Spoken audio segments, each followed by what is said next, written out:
Hello friends, Tally Prime की series में आपका स्वागत है। पिछले सेशन में हमने देखा किस प्रकार से हम अपनी सेल को रिकॉर्ड कर सकते हैं। आइए इस सेशन में बात करते हैं किस प्रकार से हम गेटवे ऑफ टैली में जाकर डे बुक की इन्फॉर्मेशन ले सकते हैं। हालांकि मुझे अभी सेल की एंट्रीज़ या बाकी बेसिक एंट्रीज़ करनी है, लेकिन ये इंपॉर्टेंट टॉपिक इसलिए मैं बीच में लेके आया हूँ क्योंकि मुझे कोई भी वाउचर एंटर करते वक्त, जैसे स्पेशली सेल और परचेज करते वक्त, हमें कुछ इन्फॉर्मेशन को जानना ज़रूरी रहता है। उसकी इन्फॉर्मेशन मैं इस सेशन में आपको देने वाला हूँ। तो आइए सबसे पहले देखते हैं डे बुक क्या होती है। अब डे वाइज जितना भी आप बिलिंग करते हैं, चाहे आपको बिल रिसीव हुआ है, चाहे आपने बिल भेजा है, तो उसकी पूरी इन्फॉर्मेशन जो है डे बुक में उन सभी वाउचर्स की आपको मिल जाती है। तो गेटवे ऑफ टैली में आपके पास यहाँ नीचे दिया गया ऑप्शन डे बुक है। अगर आप गेटवे ऑफ टैली में देखें तो कुछ मेन्यू आइटम्स में, जैसे कि अल्टर, क्रिएट, चार्ट, अब इनमें कुछ करैक्टर जो हैं वो कैपिटल हैं, जैसे सी कैपिटल है, ए कैपिटल है, एच कैपिटल है, यहाँ वी कैपिटल है, यहाँ के कैपिटल है। तो डे बुक में जाने के लिए आप के का इस्तेमाल करें, यानी कि इसका शॉर्टकट की के लेटर है। इसी तरह से वाउचर में जाने के लिए आप वी लेटर का प्रयोग करें। तो अगर मैं यहाँ के का प्रयोग करूँगा तो डे बुक डायरेक्टली मैं यहाँ आ जाऊँगा। मैं एस्केप कर देता हूँ और डे बुक पे जाने के लिए मैं क्लिक भी कर सकता हूँ। तो इसका मतलब ये हुआ, जो ये करैक्टर स्पेशल करैक्टर्स हैं जिनको ब्लू कलर से दिखाया गया है, ये करैक्टर असल में शॉर्टकट कीज़ हैं जो कि अल्फ़ाबेट में कैपिटल दिखाई गई हैं, और इनको दबा के आप डायरेक्टली उस ऑप्शन को खोल सकते हैं। जैसे आप नीचे की तरफ देखें तो बैलेंस शीट में बी है, प्रॉफिट एंड लॉस में पी है, स्टॉक समरी में एस है, इस तरह से रेशियो एनालिसिस में आर है और डिस्प्ले मोर रिपोर्ट्स में डी है। मुझे यहाँ पे अभी डे बुक में जाना है तो के दबा सकता हूँ। अगर आप टेली प्राइम से बाहर जाना चाहते हैं तो क्यू यानी कि क्विट कर सकते हैं, या आप एस्केप की का भी प्रयोग कर सकते हैं, जो आपके कीबोर्ड में सबसे पहला की होता है एस्केप की। तो आइए अब देखते हैं डे बुक को ओपन करते हैं इसे। तो आप देखेंगे जो भी वाउचर आपने एंटर किए थे वो आपके पास एक डे बुक में कलेक्टिवली यहाँ दिखाए गए हैं। जैसे डेट, किस डेट को वाउचर एंटर किया गया है, पर्टिकुलर्स, आईडीबीआई बैंक है, Dinesh sons, CNC company, cash, voucher type क्या है, कॉन्ट्रा, सेल, परचेज इत्यादि, वाउचर नंबर उनके, अमाउंट कितना डेबिटेड है, क्रेडिट अमाउंट कितना है। तो आपके पास एक साथ ही सभी वाउचर की डिटेल, उस पर्टिकुलर डे पे कितने वाउचर आपके पास आपने काटे हैं, वो सारी टैली में जितने भी वाउचर आपने उस पर्टिकुलर डेट को काटे हैं उसकी इन्फॉर्मेशन आपको यहाँ पे मिल जाती है। राइट हैंड साइड पे कुछ बटन दिए गए हैं, जैसे आप डेट चेंज करना चाहें तो F2 से डेट चेंज कर सकते हैं, तो उस पर्टिकुलर डेट के आपको वाउचर दिखाएगा। अगर आप एक से अधिक कंपनीज का प्रयोग कर रहे हैं तो आप कंपनी चेंज कर सकते हैं, उस केस में आप पर्टिकुलर दूसरी कंपनी में जाकर उसके वाउचर देख सकते हैं।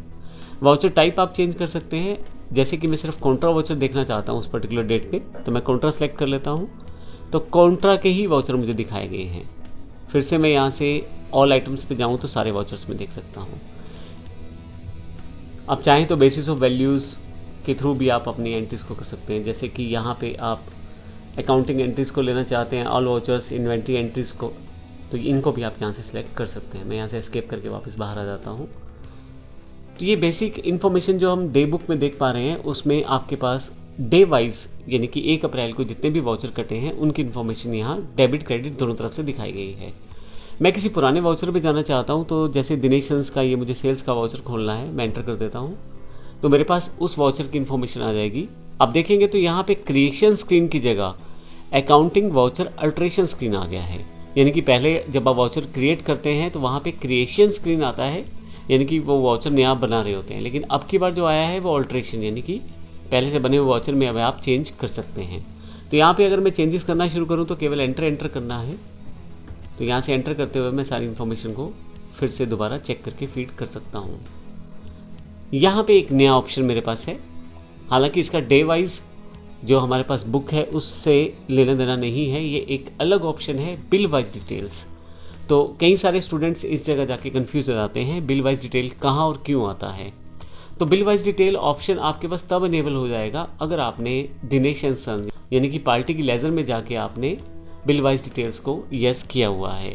तो यहाँ अगर आप इस ऑप्शन को नहीं चाहते, जैसे कि मेरे पास पिछला बिल जब मैंने सेल का बनाया था, यानी कि सेल वाउचर मैंने जब बनाया था वहाँ पे ये ऑप्शन नहीं आया था, जबकि अल्ट्रेशन स्क्रीन में आ रहा है। वो उसका वजह ये है कि मैंने इस ऑप्शन को, बिल वाइज डिटेल ऑप्शन को दिनेश एंड सन्स में जाके ऑन कर लिया है। अगर मैं वहाँ जाके फिर से ऑफ कर दूंगा तो ये ऑप्शन मेरे पास नहीं आएगा। तो बिल वाइज डिटेल ऑप्शन हर बार आपके वाउचर काटने पे आएगा पार्टी के साथ एंट्री करते वक्त, जब भी आप सेल या परचेज़ की एंट्री कर रहे हैं। तो ऐसे केस में आप इसे अगर इनेबल करना चाहते हैं तो फिर से दिनेश एंड सन्स लेजर्स में जाना पड़ेगा। और वहाँ अल्ट्रेशन स्क्रीन पे इसे नो करना है बिल वाइज डिटेल को, और अगर आप इसे रखना चाहते हैं तो यस करें। तो आइए देखते हैं इसे पहले कैसे रख सकते हैं हम लोग। तो मैं यहाँ से एस्केप करता हूँ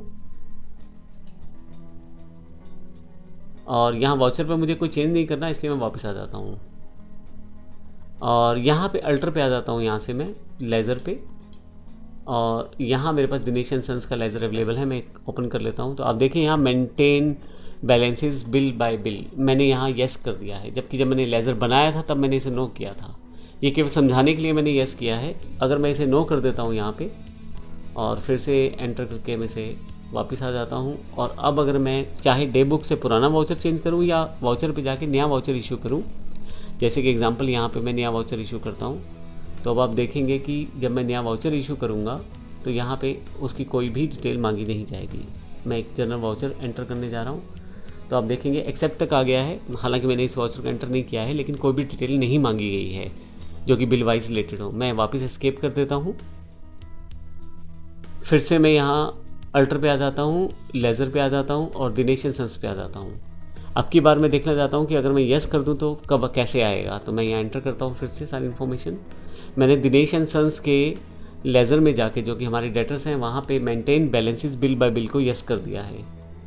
और यहाँ देखिए 15,000 का बैलेंस मेरे पास पहले से ड्यू है। तो अब यहाँ पे बिल वाइज ब्रेकअप मांगा जा रहा है, यानी कि ये 15,000 किस बिल के हैं उसकी इन्फॉर्मेशन मैं दे सकता हूँ। यहाँ हालांकि मैं एंटर करके इसे सेव कर देता हूँ बिना कोई ख़ास चेंजेस किए, और वापस एस्केप करके मैं आ जाता हूँ वाउचर स्क्रीन पे। अब मान लीजिए मुझे कोई नया बिल एंटर करना है दिनेश एंड सन्स के नाम से, तो अब यहाँ पे जैसे ही मैं यहाँ सेल की एंट्री करूँगा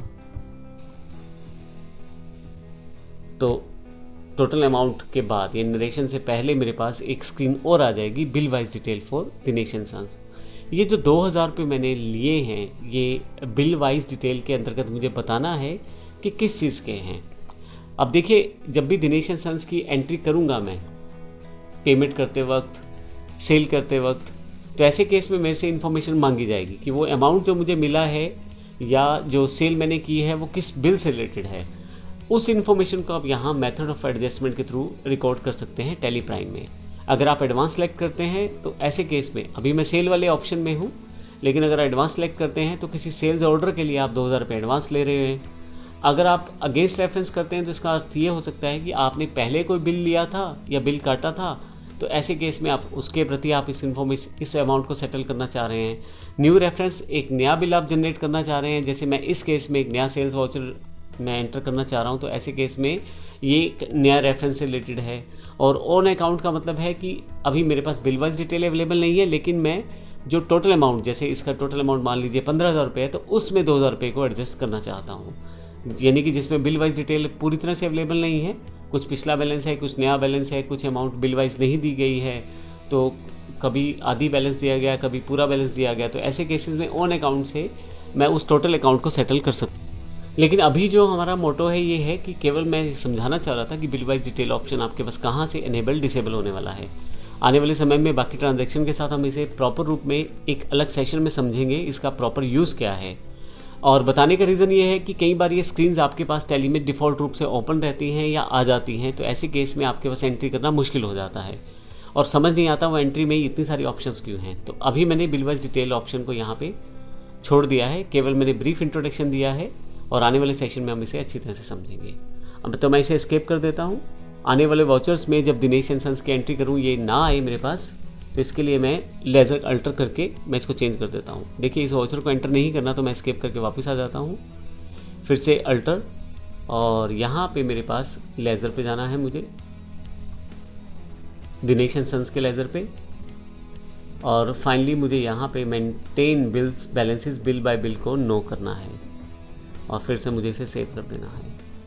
तो अब की बार जब मैं एंट्री करूँगा तो दिनेश एंड सन्स से रिलेटेड एंट्रीज़ में मेरे पास बिल वाइज डिटेल की इन्फॉर्मेशन नहीं मांगी जाएगी। तो इस सेशन में हमने दो चीज़ें समझी हैं, एक डे बुक और एक बिल वाइज डिटेल्स को एंटर करना। अगले सेशन में हम बात करेंगे फिर से एक सेल्स वाउचर जो कि कैश सेल वाउचर रहेगा। धन्यवाद।